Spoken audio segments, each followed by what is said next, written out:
Balance कितने हैं यहाँ परिकारक में, उत्पाद में? नहीं, एक इसमें मिस्टेक है। जस्ट प्लीज, एक मिस्टेक है इसमें। क्या मिस्टेक है इसमें? देखो प्लीज, यहीं पर आने पूरा दोहराना होगा। ये है 4H2O, तो यहाँ पे हमारा क्या है? देखो चारों ऑक्सीजन इधर चले गए, यहाँ ऑक्सीजन नहीं आएगा, यहाँ केवल 4H2O है। क्या रहेगा यहाँ पे? देख रहे हैं यहाँ पर? वो आटे हो जाएंगे। अब आप बोलेंगे कि ऐसा क्यों है, जानबूझ के किया गया, लेकिन आपने इसमें कोई इंटरप्रेट नहीं किया। आपने बीच में देखा नहीं कि ऑक्सीजन कितनी ज्यादा हो गई। अरे भाई देखिए ना, यहाँ पे 4H2O किया ना, बोलो भाई। 4H2O किया तो 4 ऑक्सीजन ये हो गए ना इसके साथ, आयरन ऑक्साइड के साथ। क्या है ये? आयरन ऑक्साइड है। और कितने बचे? केवल हाइड्रोजन बचे, तो कितने रहेंगे? 4H2O ही तो रहेंगे। समझ में आ रहा है कि नहीं आ रहा है? बोलिए भाई, इसमें कोई कंफ्यूज है? अगर हम यहाँ ऑक्सीजन ले लेंगे, नहीं समझिएगा प्रयास करिए।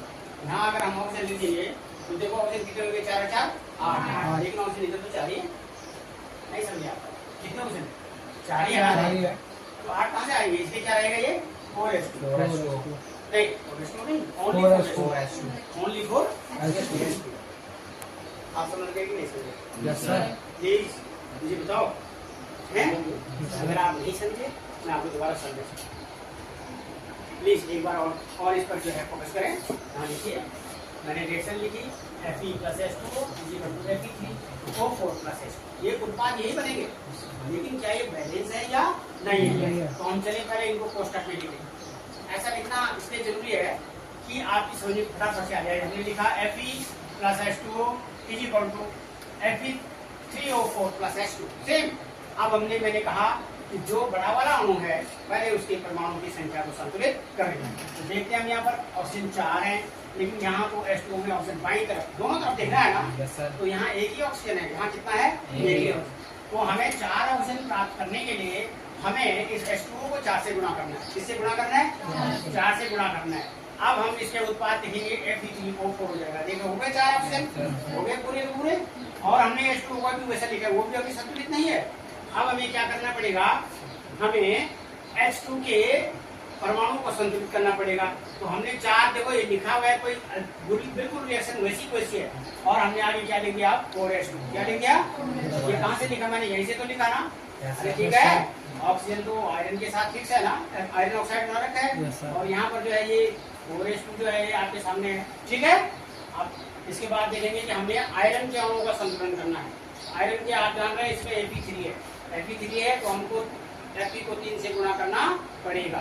जब हम Fe को 3 से गुणा करेंगे तब जाकर के हमारा होगा Fe3O4+4H2। ये कंप्लीट रिएक्शन है कि नहीं है? अब ये तो ऐसे लिखिए, अब रिएक्शन को ऐसे लिखते हैं। देखो अब हो जाएगा ये पूरी रिएक्शन 3Fe+4H2O Fe3O4+4H2। ये हो गया, ये पूरी रिएक्शन हुई। हम हमेशा इसको ऐसा लिखना चाहिए। इसका मतलब इस सिंबल का मतलब क्या होता है? गैस। सिंबल का क्या मतलब है? गैस। क्या है बच्चों? ये है कंप्लीट बैलेंस रिएक्शन। ये क्या है? संतुलित समीकरण। बोलो क्या है ये? समीकरण। अब इसको अगर हम अवस्थाओं में भी लिखें तो अवस्थाओं का मतलब भौतिक अवस्था, अभिक्रिया की अवस्था, अभिक्रिया की अवस्था। अर्थात इसमें जो अगर हम इसको मैं मिटाता हूँ और आप देखिए फिर हम अवस्थाओं में इसको कैसे। ये आयरन क्या होता है? सॉलिड। तो इसके दाहिनी तरफ और नीचे की साइड में हम इसका प्रतीक लिख देते हैं सॉलिड का। तो इससे क्या पता चल रहा है? आयरन सॉलिड है। इसके बाद हमने लिखा 4H2O। तो ये क्या है? लिक्विड। इसमें हम N लिख देते हैं। ये क्या है? N। अब इक्वल टू हमारा बना आयरन ऑक्साइड Fe3O4। ये भी क्या है? सॉलिड। और आगे बना हमारा 4H2 और ये क्या है? गैस। ये हम G लिखेंगे। अगर अभिक्रिया में हमने ये प्रतीक लगा रखे हैं तो इससे हमारी अभिक्रिया जो है अवस्था से लिखी गई है। हम जान रहे हैं कि अभिकारकों में कौन सॉलिड है कौन लिक्विड है, उत्पादों में कौन सॉलिड है और कौन लिक्विड है। बच्चों आप समझ रहे हैं? समझ रहे हैं कि समझ रहे? इसी तरह से हम एक दूसरी अभिक्रिया लिखते हैं। आप यहाँ पे समझिए, 6CO2, what is this? This is gas. मैं पूरा लिखता हूँ, this is gas. Plus 12H2O, plus 12H2O, ये क्या है? लिक्विड. इज इक्वल टू, यहाँ नीचे लिख रहा हूँ, इज इक्वल टू क्या है? C6H12O6. क्या है ये? ग्लूकोज. क्या है ये? ग्लूकोज. ये क्या है? सॉलिड. क्या है भैया? सॉलिड. प्लस बोलो 6CO2, ये क्या है? गैस. प्लस 6H2O, ये क्या है भैया? लिक्विड. ये क्या है? लिक्विड. समझ रहे हैं आप? कौन सी रिएक्शन है? आप देखो, reaction happen in some conditions. ये रिएक्शंस के लिए कुछ कंडीशन भी आवश्यक है. आप समझ रहे हैं? And this is the photosynthesis reaction. This is the photosynthesis reaction. This reaction happened in at 340 degree atmospheric pressure. ठीक है? 300. यहाँ पर हम लिखेंगे 340 atm. ठीक है ना? Atmospheric pressure. ठीक है? तो ये क्या है? Reaction happen in certain condition. कुछ रिएक्शन क्या होती हैं? अधिक वायुदाब पर होती हैं, कुछ अधिक ताप पर होती हैं, कुछ एंजाइम की उपस्थिति में होती है, कुछ सूर्य के प्रकाश की. तो यहाँ पर जो है 340 atm प्लस क्या? सूर्य का प्रकाश H न्यू. अरे सुन रहे हो? सूर्य का प्रकाश प्लस क्या? क्लोरोफिल. क्लोरोफिल तो चाहिए यहाँ पर. अरे सुन रहे हो? सूर्य के प्रकाश जब क्लोरोफिल को तोड़ते हैं तो उस दौरान क्या होता है? पौधे के अंदर कार्बन डाइऑक्साइड होती है कि नहीं होती? होती है ना. पौधे क्या श्वसन में क्या लेते हैं? कार्बन डाइऑक्साइड लेते हैं. तो वो सूर्य का प्रकाश जब पौधे के ऊपर गिरता है तो क्लोरोफिल की उपस्थिति में, यहाँ पे क्लोरोफिल की उपस्थिति में पौधे अपना भोजन बनाते हैं. और वो भोजन क्या है? क्या है वो भोजन? ग्लूकोज. ग्लूकोज प्लस क्या बनना? Carbon dioxide. क्या एक्सेल किया उन्होंने? कार्बन डाइऑक्साइड एक्सेल किया और तब क्या किया? पानी भी बनाया. समझ लो ना? तो हम यह कह सकते हैं कि कुछ अभिक्रियाएं विशेष परिस्थितियों में ही होती हैं, उनके लिए कंडीशन आवश्यक हैं. अरे सुन रहे हो? जैसे आपको एक अभिक्रिया दिखाता हूँ दूसरी. यहाँ देखना आप, गैस है, मीथेन है. इसका जब हम क्लोरीनीकरण करते हैं Cl2 is equal to CH3Cl plus HCl, ये बनता है बच्चों. लेकिन this reaction happen in presence of photon and photon presents in the sunlight. किसकी प्रेजेंस में होती है ये? इसको H न्यू से दिखाते हैं. जो सूर्य का प्रकाश शॉर्ट में अगर आप लिखना चाहेंगे कहीं पर तो ये है H न्यू फोटोन. ठीक है ना? तो जो एनर्जी होती है इसके अंदर होती है, फोटोन के अंदर. तो क्या कौन तोड़ता है? उनके जो केमिकल बॉन्ड्स हैं, रासायनिक बंध जो है, उसको तोड़ने का काम कौन करता है? फोटोन करता है. तो यहाँ बनता है देखो methyl chloride plus HCl. But this reaction happen in presence of sunlight. समझ रहे हो ना? एंड अगेन क्या होता है? Reaction happen till to the complete क्या? Hydrogen atom substituted from the corresponding compounds. जब तक कंप्लीट क्लोरीन के परमाणु वहां से निकल नहीं जाते. देखो once again reaction happen once again CH3Cl plus Cl2. Again this is the CH2Cl2 plus HCl. Now CH2Cl2 plus Cl2 is equal to CHCl3 plus HCl. Now CHCl3 plus Cl2 और then CCl4 plus HCl. आप देखने का प्रयास कीजिए. इस carbon परमाणु के साथ संलग्न सभी हाइड्रोजन परमाणुओं का विस्थापन हो चुका है. और अब क्या बच गया? CCl4. क्या बच गया लास्ट में? CCl4. अर्थात ये कौन सी रिएक्शन है? बोलो ये कौन सी रिएक्शन है? ये प्रतिस्थापन अभिक्रिया. कौन सी अभिक्रिया है? प्रतिस्थापन. बट ये रिएक्शन किसके द्वारा होती है? सूर्य के प्रकाश की उपस्थिति में. आप समझ रहे हैं ना? समझ रहे हैं? इसको हैलोजनीकरण रिएक्शन के लिए आप अगली क्लास में पढ़ेंगे. लेकिन आप ये देखिए कि कभी जो है आप जान रहे हैं हर जगह सूर्य का प्रकाश चाहिए. हर जगह जो है सूर्य का प्रकाश चाहिए. सूर्य के प्रकाश की उपस्थिति में ये होती है. लेकिन this chlorine reaction happen in control manner. अभी कंट्रोल एक रिएक्शन को बता रहा हूँ. Reaction happen in the different condition. Reaction जो है अलग अलग अवस्थाओं में अलग अलग तरह से होती है. अब इसी को मैं दूसरी जगह लिखता हूँ. मैं इसको मिटा दूँ प्लीज. इसको निकाल देता हूँ. देखो अभी तो सूर्य के प्रकाश में हो रही थी, अब मैं अंधेरे में करता हूँ इस रिएक्शन. कहाँ करता हूँ? अंधेरे में. वही रिएजेंट है, वही अभिकर्मक है। मैंने लिखा CH4 plus Cl2 in presence of iron and क्या अंधकार, अंधेरा। क्या लिखा मैंने? अंधेरा। अब रिएक्शन यही हो जाएगी CH3Cl प्लस HCl। यहाँ तो रिएक्शन लगातार होती रही जब तक कंप्लीट हाइड्रोजन के परमाणु उससे हट नहीं गए, तब तक अभिक्रिया होती रही। लेकिन यहाँ देखेंगे आप, यहाँ पे एक ही बार रिएक्शन हुई और आगे अभिक्रिया रुक गई। किसके आधार पे है? कंडीशन के आधार पे, अभिक्रिया की परिस्थिति के आधार। तो प्यारे बच्चों, रासायनिक अभिक्रियाओं में विभिन्न प्रकार की परिस्थितियां होती है। कहीं पर हमें अंधेरे की आवश्यकता होती है, कहीं पर हमें तापमान बढ़ाने की आवश्यकता होती है, कहीं पर हमें तापमान घटाने की आवश्यकता होती है, कहीं पर हमें वायुमंडलीय दाब की आवश्यकता होती है, कहीं पर हमें प्रेशर की आवश्यकता होती है। समझ गए बात आप? तो ये क्या होती है? ये क्या है? अभिक्रियाओं में होने वाली परिस्थितियां, अभिक्रियाओं को होने के लिए उत्तरदायी परिस्थितियां। समझ रहे हो ना? तो इस तरह से हम पढ़ेंगे रासायनिक समीकरण। बड़ा सरल है ना? बोलो, दिक्कत है? आप मुझे एक बच्चा बताएगा, कोई बच्चा, रासायनिक समीकरण क्या होती है? What do you understand by chemical equation? बताओ प्लीज, बताओ। रासायनिक अभिक्रिया को सूत्र एवं तर्कीब में लिखा जाता है, इसे रासायनिक समीकरण। Clapping please.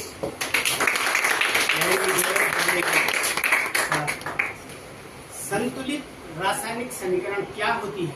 आप बताएं। संतुलित रासायनिक समीकरण क्या? सर, जब समीकरण होती है उसके परमाणु होते हैं, उनको बराबर करने को संतुलित समीकरण कहते हैं। जब अभिकारकों और उत्पादों में दोनों अर्थात बाईं ओर हमेशा क्या होते हैं? अभिकारक, और दाहिनी ओर क्या होते हैं? उत्पाद। हम देखेंगे, समझेंगे कि अभिकारकों में और उत्पादों में दोनों ओर परमाणुओं की संख्या समान हो गई है। ठीक है? कौन से परमाणुओं की? भाग लेने वाले परमाणुओं की। यदि अभिकारकों के परमाणुओं की संख्या दोनों ओर अर्थात बाईं ओर अर्थात अभिकारकों में और दाहिनी ओर अर्थात उत्पादों में बराबर हो गई है, तो ऐसे समीकरण को हम संतुलित समीकरण कहते हैं। क्या कहते हैं ऐसे समीकरण को? संतुलित समीकरण। बोलो भाई, सही है? बोलिए या नहीं है? अब मैं एक समीकरण और आपको बताता हूँ, वो हालांकि हायरार्की है, लेकिन आपको सीखना तभी आप सीखेंगे जब NCl2 plus 2HCl is equal to SnCl4 plus H2। ठीक है? ये रिएक्शन लिखी ना? अब आप यहाँ पे देखो, यहाँ Sn के कितने हैं? एक। यहाँ Sn का कितना है? एक। अब यहाँ क्लोरीन के कितने हैं? दो। लेकिन यहाँ हो गए चार। यहाँ कितने हो गए? चार। तो सीधी सीधी बात है, अब हमें क्या करना पड़ेगा? इस Cl को 4 बनाना पड़ेगा। इसको 4 बनाने के लिए हमें यहाँ क्या करना पड़ेगा? 4 लेना पड़ेगा। क्या लेना पड़ेगा? देखो, ठीक है, ज्यादा लंबा नहीं, मैं आपको शॉर्ट में समझा देता हूँ। आप यहाँ 4 लिख दीजिए। लिख दिया आपने? लिख दिया? अब जब 4 आपने यहाँ लिखा, तो अब क्या हो गया? SnCl4। अब देखो, ये कितने हैं? 4 हाइड्रोजन। Yes sir. तो ये कितने हैं? 2 हैं। तो इसको 2 से गुणा करो, 2 तो नहीं 4। रिएक्शन एक दिखाएगा पहले, तो नहीं आपको कुछ नहीं करना है। जैसे आपको अलग अलग स्टेप बताए हैं ना, वहाँ पर कि पहले पोस्ट में लिखो, पहले। लेकिन बोर्ड एग्जाम में समयाभाव की कमी का ध्यान रखती है। आप डायरेक्ट देखें, सीधे भी देख सकते हैं आप जैसे लिखा है, आपको ये सब लिखने की जरूरत नहीं कि पहले पोस्ट में लिखे फिर ये करें, वो इट्स नॉट नेसेसरी। ठीक है ना? You can resemblance between product and reactant. आप देख रहे हैं, number of atoms are equal to the reactant and product. अगर प्रोडक्ट और रिएक्टेंट में एटम्स यानी परमाणु की संख्या बराबर है दोनों ओर, तो आपकी अभिक्रिया क्या होगी? संतुलित होगी। आप सीधे भी कर सकते हैं, सीधे डायरेक्ट। समझ रहे हो ना बात? समय को बचाने की, क्योंकि आपको लिखा रहता है, आगे भाषा क्वेश्चन आता है बोर्ड परीक्षा में, उसमें आता है निम्न समीकरण को संतुलित करें। निम्न समीकरण को संतुलित। तो यह बच्चों को आसान तरीके में ऐसा करने के लिए लिखा गया है कि पहले आप एक का करो, फिर दूसरे का करो। स्टेप बताए गए हैं 3, 4, 5 स्टेप। लेकिन आप वो ऐसे भी सीधे देख सकते हैं किसी भी समीकरण में, क्या इसमें बराबर परमाणु संख्या है अथवा नहीं। अरे बोलो भाई, है। आप समझ में आ रहा है यस सर। या नहीं आ रहा है? बोलो पक्का। अब मैं आगे समझने एक और लिखता हूँ। मैंने लिखा Cu plus H2SO4, Cu plus H2SO4, ठीक है। अब इसने बनाया CuSO4 प्लस H2। अब बताओ ये समीकरण संतुलित है या नहीं? बताएं। संतुलित है? Yes sir. कैसी है? संतुलित है। तो अगर आप समझ गए ना बात? Yes sir. तो प्यारे बच्चों, हमने अभी पढ़ा था क्या?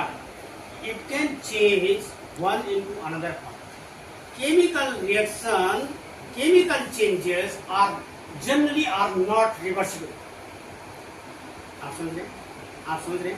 जैसे आप बर्फ को पिघलाते हैं, उससे क्या बन जाता है? पानी। पानी को आप वाष्पीकृत करते हैं, उससे क्या बनता है? भाप। पुनः आप भाप को ठंडा करते हैं, क्या बन जाता है? पानी। पानी को और ठंडा करते हैं, क्या बनते हैं? ये होते हैं भौतिक चेंज। इनको क्या बोलते हैं? भौतिक परिवर्तन। क्या बोलते हैं? भौतिक परिवर्तन। But in those changes in which the matter can not be reversible towards its original state, that is known as chemical changes. समझ लो, जिसमें पदार्थ अपनी पूर्व अवस्था में नहीं आ सकता, ऐसे चेंज को कहते हैं रासायनिक परिवर्तन। क्या कहते हैं भाई? रासायनिक परिवर्तन अर्थात chemical change happen due to the chemical reaction. इसके कारण होते हो रासायनिक अभिक्रियाओं के कारण, ठीक है। जैसे लोहे की कढ़ाई को हमने रात खुले में रख दिया, अब ऑक्सीजन की उपस्थिति में लोहे ने क्रिया करा, इसकी उपस्थिति में, ऑक्सीजन की उपस्थिति में आयरन ऑक्साइड बन गया। क्या बन गया? Iron oxide. This is corrosion, इसी को हम जंग लगना कहते हैं। क्या करते हैं? जंग लगना। This is the chemical change. ये फिजिकल चेंज नहीं है, ये केमिकल चेंज है। अगर आप कढ़ाई को साफ करेंगे, पतली हो जाएगी, वहां से आयरन पूरी सतह पतली हो गई। अरे सुन रहे हैं? इसीलिए आपने देखा लंबे समय तक जंग लगने से कढ़ाई में छेद हो जाता है। देखिए ना, समझ रहे हो ना? तो there are, we noticed in our atmosphere there are two type of changes. One is physical change and another is chemical change. है ना? Physical changes are those changes in which we can reverse the state of the matter, जिसमें हम matter की state को change मतलब वापस ला सकते हैं। And chemical changes are those changes in which the matter cannot be reversed into its original state, that is known as chemical changes. You always remember, my dear students, chemical changes always happen due to the chemical reaction. ये जो chemical changes होते हैं किसके कारण होते हैं?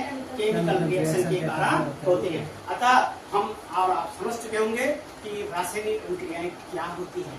आप रासायनिक अभिक्रियाओं को समझ गए? आप रासायनिक अभिक्रियाओं को समझ गए? Milk is converted into the curd, this is happen due to the bacteria. ठीक है ना? अरे सुन रहे हो? किसके कारण होता है? बैक्टीरिया के कारण, ईस्ट के कारण। आप समझ रहे हो ना? Cane sugar converted into the glucose and fructose, ये किसके कारण होता है? फर्मेंटेशन, किण्वन। अरे सुना, दूध का दही बनना क्या है? किण्वन। ये क्या है भाई? किण्वन। So you can never be change this curd into the milk once again. आप दही को दोबारा जो है दूध में चेंज नहीं कर सकते। So this is the chemical reaction, this is the chemical reaction. ठीक है? Are you understand or not? Please tell me very frequently. And now, dear students, this chapter will be finished. If you want to say something about any question, any problem, please tell me. Anybody? दो है?